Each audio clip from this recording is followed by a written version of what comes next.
Hi friends, welcome to Diya Samayal. இன்னைக்கு என்ன சமைக்க போறோம்னா சௌ சௌ வச்சு சட்னி தான் பண்ண போறோம்.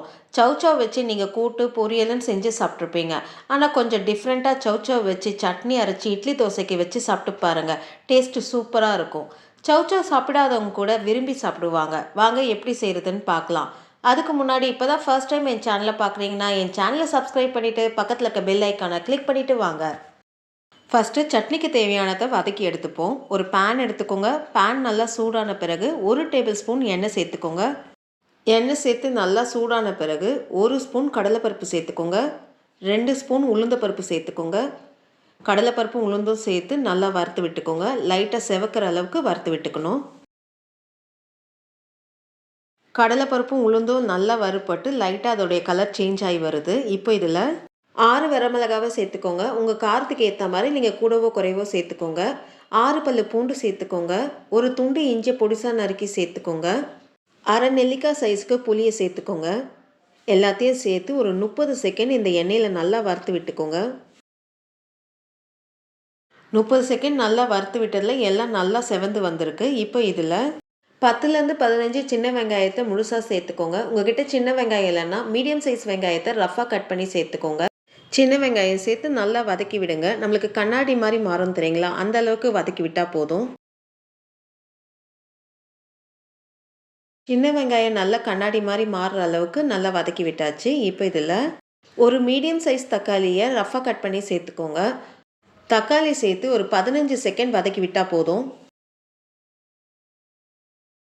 தக்காளி சேர்த்து ஒரு 15 செகண்ட் நல்லா வதக்கி விட்டுட்டேன். இப்போ இதில் 1/4 கிலோ சௌ சௌ ஒரு மீடியம் சைஸ்க்கு கட் பண்ணி எடுத்திருக்கேன். அதை இதில் சேர்த்துக்கலாம்.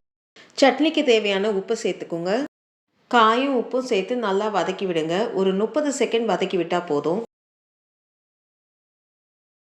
காய் சேர்த்து ஒரு 30 செகண்ட் நல்லா வதக்கி விட்டாச்சு. இப்போது மூடி போட்டு ஒரு 5 நிமிஷம் லோ ஃப்ளேமில் காயை நல்லா வேக விடலாம். தண்ணி எதுவும் சேர்க்க வேண்டாம். காயிலே நல்லா தண்ணி விடும், அதுலேயே நல்லா வெந்துடும். அப்பப்போ மூடியை திறந்து காயை நல்லா கிளறி விட்டுக்கோங்க. 5 நிமிஷம் லோ ஃப்ளேமில் காயை நல்லா வேக விட்டோம். இப்போ மூடியை திறந்து பார்ப்போம். காயை நல்லா கிளறி விடுங்க.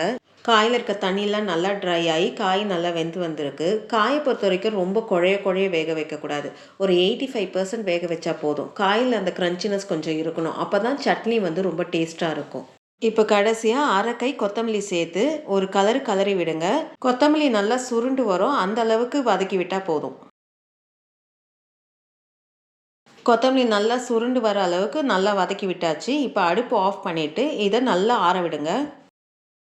நல்லா ஆற விட்டாச்சு. இப்போ இதை ஒரு மிக்ஸி ஜாருக்கு மாற்றிக்கலாம். தேவையான அளவு தண்ணி சேர்த்து லைட்டாக கொரன்னு அரைச்சி எடுத்துக்கோங்க. சட்னி லைட்டாக கொரன்னு அரைச்சி எடுத்தாச்சு. இப்போ இது ஒரு பவுலுக்கு மாற்றிக்கோங்க. சட்னியை பவுலில் மாற்றிக்கிட்டு நம்ம தாளிச்சு கொட்டிடலாம். 1/4 ஸ்பூன் உளுந்து, 1/4 ஸ்பூன் கடுகு, கொஞ்சம் கருவேப்பிலை எல்லாம் நல்லா பொரிஞ்சு வந்த பிறகு சட்னியில் சேர்த்துக்கோங்க. சௌ சௌ சேர்த்து ரொம்ப டேஸ்டான ஒரு சட்னியை ரெடி பண்ணியாச்சு. இந்த வீடியோ உங்களுக்கு பிடிச்சிருந்தா லைக் பண்ணுங்கள், ஷேர் பண்ணுங்கள். அப்படியே உங்களுடைய கருத்துக்களை எனக்கு கமெண்ட் பண்ணுங்கள். மறக்காமல் என் சேனலை சப்ஸ்கிரைப் பண்ணி பக்கத்தில் இருக்க பெல் ஐக்கானை கிளிக் பண்ணுங்கள். நன்றி, வணக்கம்.